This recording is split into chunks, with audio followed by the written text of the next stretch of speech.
खजुरा गांव में ज्ञानचंद नाम का एक पंडित रहता था। ज्ञानचंद बहुत ही नेक और दयालु पंडित था। वो गांव के एकमात्र मंदिर को गांव की शुरुआत में ही पढ़ता था, उसका पुजारी था।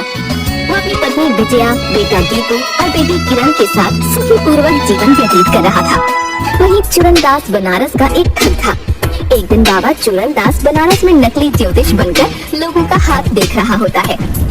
नारायण नारायण, जप ले बंदे प्रभु का नाम, प्रभु करेंगे तेरा काम। नारायण नारायण, आओ आओ अपना किस्मत यहाँ दिखाओ। धन है पर संतान नहीं, संतान है तो मकान नहीं। बाबा सब जानते हैं, कोई भी उसके लिए अनजान नहीं। बाबा जी प्रणाम, हमारा हाथ देख दीजिए। घर में सब कुछ है लेकिन पति का प्यार नहीं, उसकी नजर पराई औरतों पर रहती है। हाँ महाराज, बिल्कुल सत्य वचन।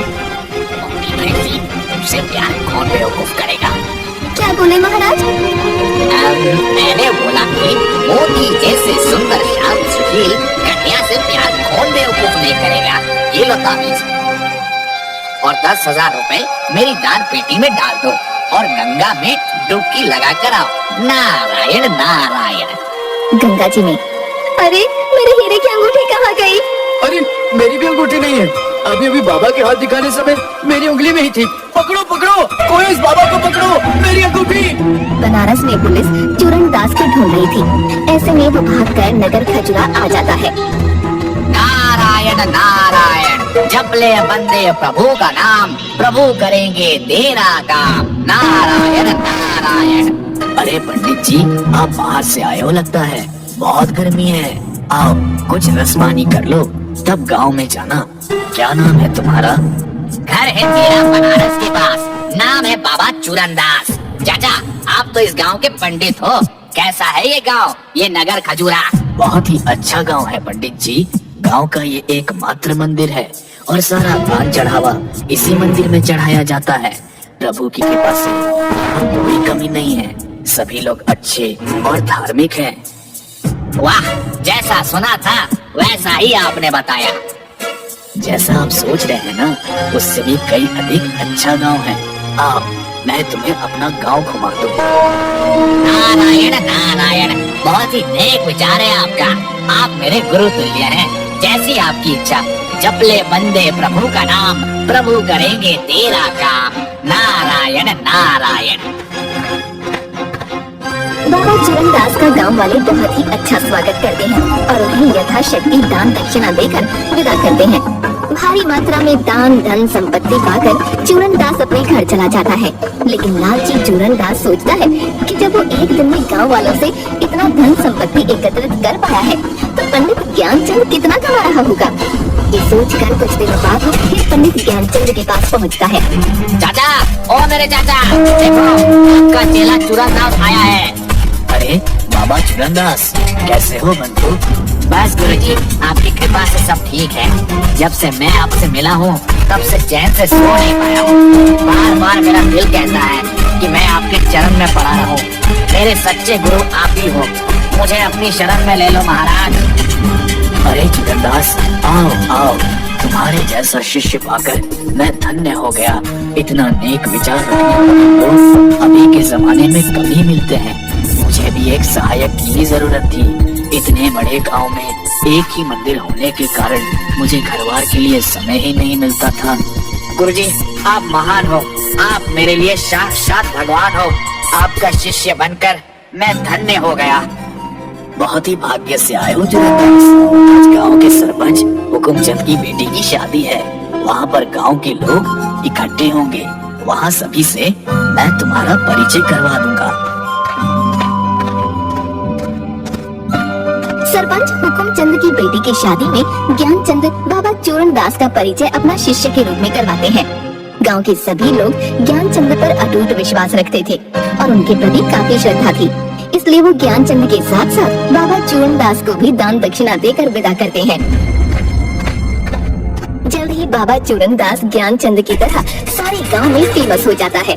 लोगों का विश्वास जीतने के बाद एक दिन, गुरुजी, आपको गैस की समस्या है क्या? ये गोली 1 सप्ताह तक सेवन कीजिए, हमेशा के लिए गैस दूर हो जाएगा।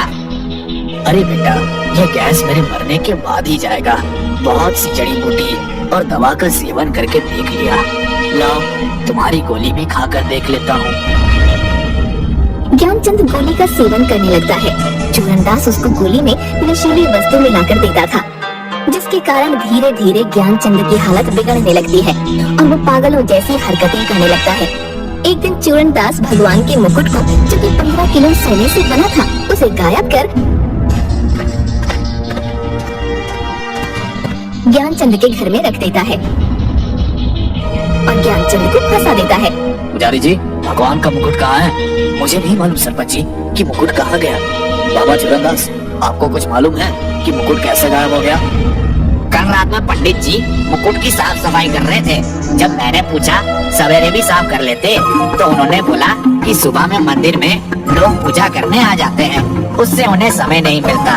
फिर मैं सोने चला गया। हमारे गांव में ये पहली बार हुआ है कि मंदिर में कुछ भी चीज इधर उधर हुई है। पंच की राय है कि जब तक मुकुट नहीं मिलता, गांव के बाहर जाने के रास्ते पर तलाशी होगी और एक टीम हर घर में तलाशी लेगी। कासगंज गांव के सारे घरों की तलाशी ली जाती है। तीसरे दिन ज्ञानचंद के घर से मुकुट निकलता है। ज्ञानचंद, हमारे घर से भगवान का मुकुट मिला है, वो भी 3 दिन बाद। 3 दिन तक समय था तुम्हें कि अपने से मंदिर में जाकर मुकुट रख देते। इस विषय में तुम्हें कुछ और कहना है? मुझे इस विषय में कुछ नहीं कहना, मुझे बस मेरे भगवान पर भरोसा है। ठीक है, तो पंच ने फैसला लिया है कि ज्ञानचंद को तकाल मंदिर के मुख्य पुजारी के पद से हटाया जाता है और उनकी जगह पर बाबा चूरनदास को मंदिर का प्रधान पुजारी घोषित किया जाता है। साथ ही ज्ञानचंद और उसके परिवार को मंदिर में प्रवेश करने पर पाबंदी लगाई जाती है। क्या हम लोग सचमुच मंदिर में कभी पूजा नहीं कर सकेंगे? नहीं बेटी, ऐसा मत कहो। भगवान हमारे लिए जरूर कोई रास्ता निकालेंगे। हमें भगवान पर भरोसा रखना चाहिए। भगवान के घर में देर है, अंधेर नहीं। पिताजी की हालत दिन पर दिन खराब होती जा रही है। क्यों ना हम शहर में जाकर डॉक्टर से पिताजी का इलाज कराएं? हाँ बेटा, मैं भी यही कहने वाली थी। पिछले 15 दिनों से उनकी हालत ठीक नहीं लग रही। कल ही हम लोग शहर जाकर डॉक्टर से परामर्श लेंगे। दूसरे दिन दीपू, विजया और ज्ञानचंद शहर में जाकर डॉक्टर से मिलते हैं। ज्ञानचंद डॉक्टर को चूरनदास द्वारा दी गई गोली दिखाता है। डॉक्टर बताता है कि एक नशीली दवा है जो आदमी के दिमाग को सुस्त कर देती है। डॉक्टर एक नई दवा लिखता है। 5 दिन जिसे खाने के बाद ज्ञानचंद पूरी तरह से स्वस्थ हो जाता है। पिताजी, मंदिर के चढ़ावे से हमारा घर चल रहा था, लेकिन अब वो नहीं रहा। घर में 10 दिन का राशन ही बचा है। हमें कुछ करना चाहिए। हाँ बेटा, हमें कुछ न कुछ तो करना ही होगा, पर करे तो क्या करे? पिताजी, माँ कहती है कि जब कुछ समझ में न आए तो भगवान पर छोड़ देना चाहिए। भगवान के घर देर है पर अंधेर नहीं। कल जन्माष्टमी है और हमें पूजा करनी है, लेकिन हमारे लिए मंदिर के द्वार बंद है। मंदिर के दरवाजे बंद है तो क्या, हम घर में ही मंदिर बना लेंगे। तुम्हारे बाबूजी बचपन में बहुत सुंदर मूर्तियाँ बनाते थे। मैं भी गाँव के बाहर से मिट्टी लाता हूँ मूर्ति बनाने के लिए। बेटा, शाम हो गया है, कल मिट्टी ले आना।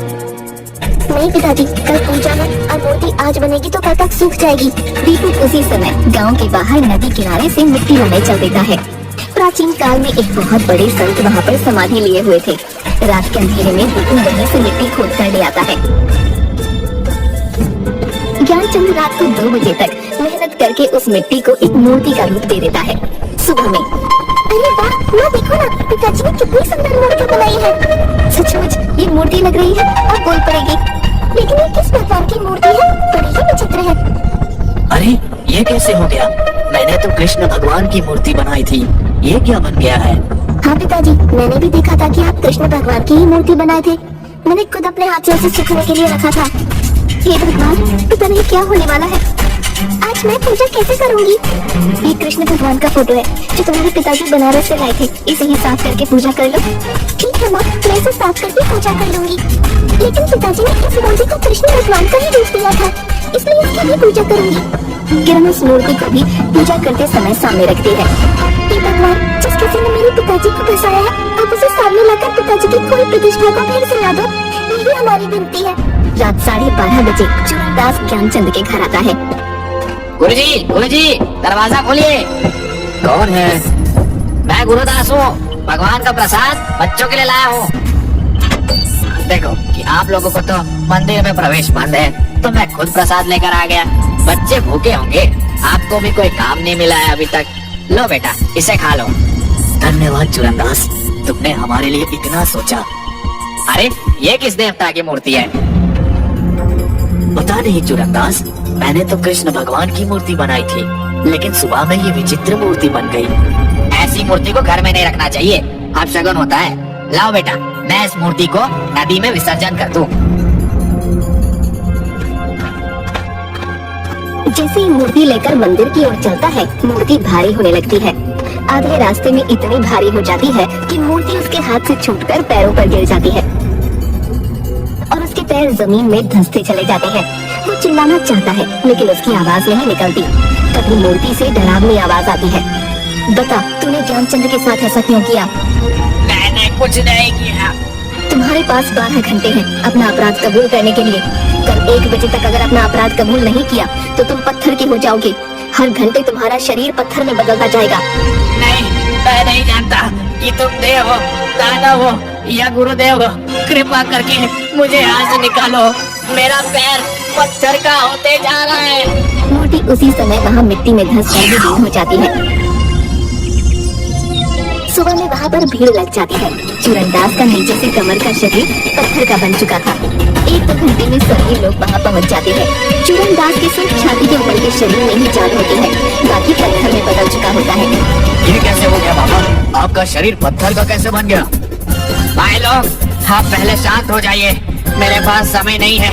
हो सकता है मुझे बोलते बोलते मेरा मुंह भी पत्थर का हो जाए। उससे पहले मुझे कुछ कबूल करना है। क्या कबूल करना है पुजारी जी? कुछ समझ नहीं आ रहा, साफ साफ समझाइए। मैं कोई पुजारी नहीं, बनारस का एक ठग हूँ। मैं जब से यहाँ आया हूँ तो यहाँ के लोगों का दान दक्षिणा देखकर मुझे लालच आ गया। लेकिन तुमने तो मुझे बताया था कि मैं पंडित हूँ और घूम घूम कर दक्षिणा मांगकर घर चलाता हूँ। गुरुजी, मुझे माफ कर दीजिए गुरुजी। मैं ही आपके घर में मुकुट रखकर आपको फंसाया था ताकि मैं मंदिर का मुख्य पुजारी बन आराम से रह सकूं। पंच ये फैसला सुनाती है कि इस व्यक्ति चूरनदास को मंदिर के प्रधान पुजारी के पद से हटाया जाता है और पुजारी ज्ञानचंद को फिर से मंदिर का प्रधान पुजारी नियुक्त किया जाता है। कोतवाल जी, इस बनारसी ठग को पकड़कर ले जाइए। तभी चूरनदास के शरीर में एक विस्फोट होता है और उसका शरीर जो पत्थर का बन चुका था फिर से वापस सामान्य हो जाता है। कोतवाल चूरनदास को पकड़ ले जाता है। ज्ञानचंद और उसका परिवार फिर से वही प्रतिष्ठा प्राप्त कर लेता है। आप सभी का बहुत बहुत शुक्रिया।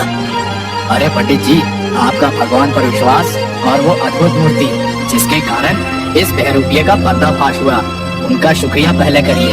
और एक सबक तो मिला कि किसी पर भी विश्वास करने से पहले जांच पड़ताल आवश्यक है।